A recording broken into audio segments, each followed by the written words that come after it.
ನಮಸ್ತೆ TV 20 news Kannada ವಾಹಿನಿಗೆ ಸ್ವಾಗತ. ಕಾಂಗ್ರೆಸ್ ಸರ್ಕಾರ ಎರಡು ನಾಲಿಗೆ ಸರ್ಕಾರ ಭಾಷಣದಲ್ಲಿ ಬಸವಣ್ಣನವರು ವಚನಗಳು ಕಾರ್ಯರೂಪದಲ್ಲಿ ಅನುಯಾಯಿಗಳ ಮೇಲೆ ಲಾಠಿ ಏಟು ಕೊಟ್ಟಿದೆ ಎಂದು ವಿಪಕ್ಷ ನಾಯಕ ಆರ್ ಅಶೋಕ್ ಆಕ್ರೋಶ ವ್ಯಕ್ತಪಡಿಸಿದ್ದಾರೆ. ಗುರುವಾರ ಬೆಳಗಾವಿಯಲ್ಲಿ ಮಾತನಾಡಿದ್ರು, ನಾವು ಪ್ರಜಾಪ್ರಭುತ್ವ ಇದ್ದವೋ ಎಮರ್ಜೆನ್ಸಿಯಲ್ಲಿ ಇದ್ದೀವೋ ಗೊತ್ತಿಲ್ಲ. ನಮ್ಮ ಸರ್ಕಾರದಲ್ಲಿ ಲಿಂಗಾಯತ ಹೋರಾಟ ನಾವು ತಡೆದಿಲ್ಲ. ಸಣ್ಣ ಗಲಾಟೆ ಕೂಡ ಆಗದಂತೆ ಕ್ರಮ ವಹಿಸಿದ್ವಿ. ಅವರಿಗೆ ಮೀಸಲಾತಿ ಕೊಟ್ಟಿದ್ವಿ. ದಾಂಧಲೆ ಕ್ರಿಯೇಟ್ ಮಾಡಿದೆ. ಅಮಾಯಕ ಲಿಂಗಾಯತ ಕಾರ್ಯಕರ್ತರು ಮೇಲೆ ಹೀನಾಯವಾಗಿ ಹಲ್ಲೆ ಮಾಡಿರುವುದು ಅಕ್ಷಮ್ಯ ಅಪರಾಧ. ಇದುವರೆಗೆ ಯಾರೂ ಲಿಂಗಾಯತರ ಕೈ ಎತ್ತಿಲ್ಲ. ಮೊದಲ ಬಾರಿಗೆ ಸಿದ್ದರಾಮಯ್ಯ ಕೈ ಎತ್ತಿದ್ದಾರೆ ಎಂದಿದ್ದಾರೆ. ರಾಜ್ಯಾಧ್ಯಕ್ಷ ನಾರಾಯಣರಾವ್ ಸ್ವಾಮೀಜಿ ಸೇರಿ ಹಲ್ಲೆಗೊಳಗಾದವರನ್ನ ನೋಡೋಕೆ ಹೊರಟಿದ್ವಿ. ಈಗ ಏಕಾಏಕಿ ಅವರನ್ನ ಶಿಫ್ಟಿಂಗ್ ಮಾಡಿದ್ದಾರೆ. ಎಲ್ಲಿ ತೆಗೆದುಕೊಂಡು ಹೋಗಿದ್ದಾರೆ ಅದು ಕೂಡ ಗೊತ್ತಿಲ್ಲ. ಹಲ್ಲೆಗೊಳಗಾದವರನ್ನ ನೋಡಲು ಅವಕಾಶವಿಲ್ಲ. ರಾಜ್ಯದಲ್ಲಿ ಹಿಟ್ಲರ್ ರೀತಿ ಸರ್ಕಾರ ನಡೀತಾ ಇದೆ.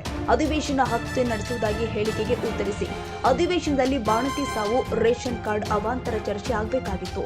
ಪ್ರಜಾಪ್ರಭುತ್ವದಲ್ಲಿ ಕಾಂಗ್ರೆಸ್ ಚರ್ಚೆಗೆ ಅವಕಾಶ ಕಟ್ ಮಾಡಿದ್ದಾರೆ. ಅಧಿವೇಶನ ನಡೆಸುವುದಕ್ಕೂ ಮೀನಾಮೇಷ ಮಾಡ್ತಾ ಇದೆ. ಕೇಳಿದ್ರೆ ಸಬೂಬು ಮೇಲೆ ಸಬೂಬು ಹೇಳ್ತಾ ಇದೆ. ನಾವು ಲಿಂಗಾಯತ ಲಾಠಿ ಹಲ್ಲೆ ಖಂಡಿಸಿ ಹೋರಾಟ ಮಾಡ್ತೀವಿ. ಇದೊಂದು ತುಗಲಕ್ ಸರ್ಕಾರ ಅಂತ ಹೋರಾಟ. ವಿಧಾನಸಭೆಯಲ್ಲಿ ಹೊರಟ ಲಿಂಗಾಯತ ಸಮಾಜದವರು ರಸ್ತೆ ತಡೆ ಮಾಡುತ್ತೆ. ಸರ್ಕಾರದ ಸಣ್ಣ ಅಪರಾಧಕ್ಕೋಸ್ಕರ ಲಾಠಿ ಪ್ರಹಾರ ಪೊಲೀಸರು ಕಂಟ್ರೋಲ್ ಮಾಡಬೇಕಾಗಿತ್ತು. ದಂಗೆ ಏಳುವ ಹಾಗೆ ಮಾಡಿದ್ದಾರೆ ಎಂದಿದ್ದಾರೆ. ಈ ಕಾಂಗ್ರೆಸ್ ಸರ್ಕಾರ ಎರಡು ನಾಲಿಗೆಯ ಸರ್ಕಾರ. ಭಾಷಣದಲ್ಲಿ ಬಸವಣ್ಣವರ ವಚನಗಳು, ಕಾರ್ಯರೂಪದಲ್ಲಿ ಬಸವಣ್ಣನ ಅನುಯಾಯಿಗಳಿಗೆ ಲಾಠಿ ಏಟು. ಒಂದು ಕಡೆ ಬಸವಣ್ಣನ ವಚನ ಹೇಳ್ತಾರೆ, ಇನ್ನೊಂದು ಕಡೆ ಲಾಠಿ ತಗೊಂಡು ಲಿಂಗಾಯತರನ್ನು ಹೊಡೆಯುವಂಥ ಹೀನ ಕಾರ್ಯವನ್ನು ಮಾಡಿದ್ದಾರೆ. ಇದು ನಾವು ಪ್ರಜಾಪ್ರಭುತ್ವದಲ್ಲಿದ್ದಿರೋ ಈ ರಾಜ್ಯದಲ್ಲಿ ಮತ್ತೊಂದು ಸರಿ 75ನೇ ಇಸ್ವಿಯಲ್ಲಿ ಏನು ತಂದಿದ್ದರು ಎಮರ್ಜೆನ್ಸಿ, ಆ ಎಮರ್ಜೆನ್ಸಿಯಲ್ಲಿ ಇದ್ದಿರೋ ಅರ್ಥ ಆಗ್ತಾ ಇಲ್ಲ. ಹಿಂದೆ ನಮ್ಮ ಸರ್ಕಾರ ಇದ್ದಾಗೂ ಈ ಲಿಂಗಾಯತ ಹೋರಾಟ ರಿಸರ್ವೇಷನ್ಗೋಸ್ಕರ ನಡೆದಿತ್ತು. ನಾವು ಒಂದು ದಿನವೂ ಅವ್ರನ್ನ ತಡೆದಿಲ್ಲ. ಇದಕ್ಕಿಂತ ಜಾಸ್ತಿ ಜನ ಬಂದಿದ್ದರು. ಆಗ ಇದ್ರ 4 ಪಟ್ಟು ಜನ ಬಂದಿದ್ದರು. ಒಂದು ಸಣ್ಣ ಗಲಾಟೆನೂ ಆಗದಂಗೆ ಸರ್ಕಾರ ಕ್ರಮ ತೆಗೆದುಕೊಂಡಿತ್ತು. ಅವರ ಮನವಿಗೆ ನಾವು ಸ್ಪಂದಿಸಿ ಅವರಿಗೆ ರಿಸರ್ವೇಷನ್ ಏನು ಕೊಡಬೇಕಾಗಿತ್ತು ಅದನ್ನು ಕೂಡ ನಾವು ಕೊಟ್ಟಿದ್ದೀರಿ. ಆದರೆ ಈ ಸರ್ಕಾರ ಏಕಾಏಕಿ ದಾಂಧಲೆಗಳನ್ನು, ಈ ಸರ್ಕಾರನೇ ದಾಂಧಲೆ ಕ್ರಿಯೇಟ್ ಮಾಡಿರೋದು, ಗಲಾಟೆ ಕ್ಲಿಯರ್ ಮಾಡಿರೋದು ಮಾಡಿ ಅಮಾಯಕ ಲಿಂಗಾಯತ ಸಮುದಾಯದ ಕಾರ್ಯಕರ್ತರ ಮೇಲೆ ಹೀನಾಯವಾಗಿ ಹೊಡೆದು, ಲಾಠಿ ಏಟಿಂದ ಹೊಡೆದು ಅವ್ರ ಐಸಿಯುನಲ್ಲಿ ಅಡ್ಮಿಟ್ ಆಗೋ ರೀತಿ ಮಾಡಿದ್ದಾರೆ ಅಂತಂದರೆ ಇದು ಅಕ್ಷಮ್ಯ ಅಪರಾಧ. ಈಗಾಗಲೇ ಸ್ವಾಮೀಜಿಯವರು ಹೇಳಿದ್ದಾರೆ, ಇದುವರೆಗೂ ಯಾವ ಮುಖ್ಯಮಂತ್ರಿನೂ ಕೂಡ ಲಿಂಗಾಯತರ ಮೇಲೆ ಕೈ ಎತ್ತಿಲ್ಲ. ಮೊದಲ ಬಾರಿ ಸಿದ್ದರಾಮಯ್ಯನವರು ಎತ್ತಿದ್ದಾರೆ. ನಾವು ಇದಕ್ಕೆ ಸರಿಯಾದ ಉತ್ತರವನ್ನು ಕೊಡ್ತೀರಿ ಅಂತ ಹೇಳಿದ್ದಾರೆ. ಆದರೆ ಇವತ್ತು ನಾವೆಲ್ಲರೂ ಕೂಡ, ನಾವು ನಮ್ಮ ರಾಜ್ಯದ ಅಧ್ಯಕ್ಷರಾದಂಥ ವಿಜಯೇಂದ್ರ ಅವರು, ನಮ್ಮ ಪ್ರತಿಪಕ್ಷದ ನಾಯಕರಾದಂಥ ಮೇಲ್ಮನೆಯ ನಾರಾಯಣಸ್ವಾಮಿಯವರು, ನಮ್ಮ ಬೆಲ್ಲದ ಸಾಹೇಬರು, ನಮ್ಮ ಚವಾಣ್ ಪ್ರಭಾ ಚವಾಣ್, ನಮ್ಮ ಜಿಲ್ಲಾ ಅಧ್ಯಕ್ಷರು, ನಾವೆಲ್ಲರೂ ಕೂಡ ಯಾರು ಏಟು ತಿಂದಿದ್ದಾರೆ ಅವರ ನೋಡೋಕ್ಕೆ ಆಸ್ಪತ್ರೆಗೆ ಹೋಗ್ಬೇಕಾಯ್ತು. ಮಾಧ್ಯಮಕ್ಕೂ ನಾವು ಈಗಾಗಲೇ ಮೆಸೇಜನ್ನು ಹಾಕಿದ್ವಿ. ನೋಡಿದ್ರೆ ಏಕಾಏಕಿ ಅವ್ರನ್ನೆಲ್ಲ ಶಿಫ್ಟ್ ಮಾಡಿಬಿಟ್ಟಿದ್ದಾರೆ. ಎಲ್ಲಿ ಶಿಫ್ಟ್ ಮಾಡಿದ್ದಾರೆ, ಯಾವ ಕಡೆ ತಗೊಂಡೋಗಿದ್ದಾರೆ ಅದು ಗೊತ್ತಾಗ್ತಾ ಇಲ್ಲ. ನಾವು ಅಂದರೆ ಈ ಸರ್ಕಾರ ಏಟು ತಿಂದಿರೋಂಥ, ಲಾಠಿ ಏಟು ತಿಂದು ರಕ್ತ ಸ್ತರವಾಗಿರೋಂಥ ಅವ್ರು ನೋಡೋಕ್ಕೂ ಅವಕಾಶ ಮಾಡಿಕೊಡ್ತಾ ಇಲ್ಲ. ಇದೊಂಥರ ಹಿಟ್ಲರ್ ರೀತಿಯಾದಂಥ ವರ್ತನೆಯನ್ನು ಈಗಲೇ ಮಾಡ್ತಾಯಿದ್ದಾರೆ. ಒಂದು ಕಡೆ ಅಧಿವೇಶನ 10 ದಿನ ನಡೆಸ್ತೀನಿ ಅಂದರು. ಈ ಅಧಿವೇಶನ 10 ದಿನ ನಡೆಸ್ತೀನಿ ಅಂದರು. ಇನ್ನು ಅಧಿವೇಶನ ಬರ್ತಾ ಇದ್ದಂಗೆ 1 ದಿನ ಕಟ್ ಮಾಡಿಬಿಟ್ಟು ಕನ್ನಡ ಸಾಹಿತ್ಯ ಸಮ್ಮೇಳನ. ನಾವು ಸಾಹಿತ್ಯ ಸಮ್ಮೇಳನ ಬೇಕು, ಅದು ಪ್ರಶ್ನೆನೇ ಇಲ್ಲ.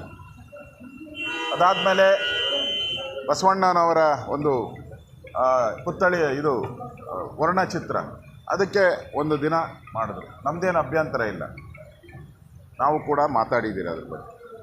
ಅಚಾನಕ್ಕಾಗಿ ಎಸ್.ಎಂ. ಕೃಷ್ಣ ಅವರು ತೀರೋದ್ರು, ಅದು ಕೂಡ 2 ದಿನ ಆಯಿತು. ನಾನು ಹೇಳೋದು, ಸರ್ಕಾರ ಅವ್ರ ಮನಸ್ಥಿತಿ ಇದ್ದಿದ್ದರೆ ಇನ್ನೊಂದು ವಾರ ಎಕ್ಸ್ಟೆಂಡ್ ಮಾಡಬೇಕಾಯ್ತು.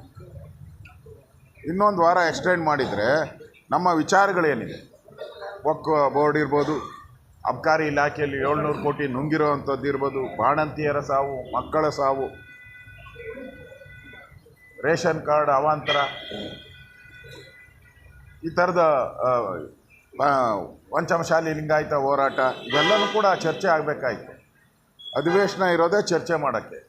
ಪ್ರಜಾಪ್ರಭುತ್ವದಲ್ಲಿ ಅಧಿವೇಶನದಲ್ಲಿ ವಿರೋಧ ಪಕ್ಷಕ್ಕೆ ಮಾನ್ಯತೆ ಇರ್ತದೆ, ಅಲ್ಲಿ ಚರ್ಚೆ ಮಾಡೋಕ್ಕೆ ಅವಕಾಶ ಕೊಡಬೇಕು. ಇದನ್ನು ಅದನ್ನು ಕಟ್ ಮಾಡಾಕ್ಬಿಟ್ಟಿದ್ದಾರೆ, ಎಲ್ಲರೂ ಕಟ್ ಮಾಡಕ್ಕೆ.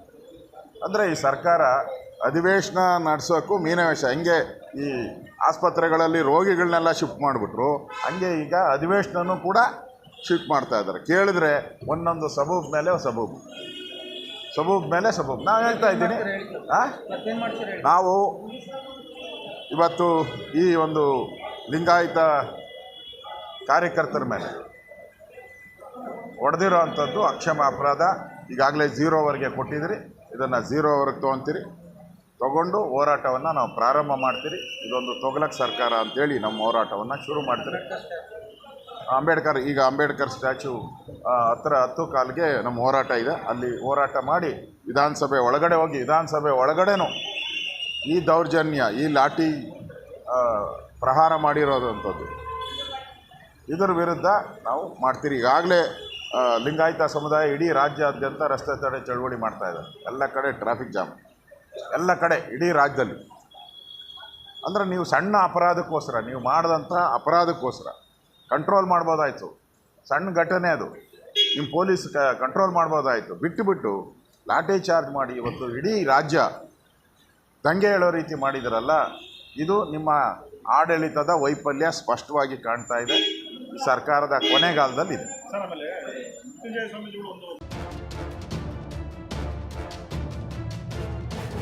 ಕನ್ನಡಿಗರ ಮೆಚ್ಚಿನ ನಿಮ್ಮ TV20 ಕನ್ನಡ ವಾಹಿನಿ ಇದೀಗ ಟಿವಿಯಲ್ಲಿ ಲಭ್ಯ.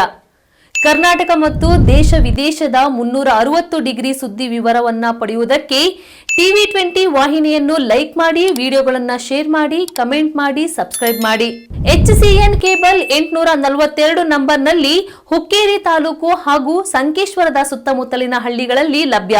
PCN ಕೇಬಲ್ 129 ನಂಬರ್ನಲ್ಲಿ ಹಾರುಗೆರೆ ಸುತ್ತಮುತ್ತಲಿನ ಹಳ್ಳಿಗಳಲ್ಲಿ ಲಭ್ಯ. ರಾಯಬಾಗ್ ಡಿಜಿಟಲ್ ಚಾನೆಲ್ ಕೇಬಲ್ 80ನೇ ನಂಬರ್ನಲ್ಲಿ ರಾಯಬಾಗ ತಾಲೂಕಿನ ಸುತ್ತಮುತ್ತಲಿನ ಹಳ್ಳಿಗಳಲ್ಲಿ ಲಭ್ಯ. UDCN ಕೇಬಲ್ ನೆಟ್ವರ್ಕ್ ಉಗಾರ ಸುತ್ತಮುತ್ತಲಿನ ಹಳ್ಳಿಗಳಲ್ಲಿ ನಿಮ್ಮ TV20 ಕನ್ನಡ ವಾಹಿನಿಯೂ ಲಭ್ಯ.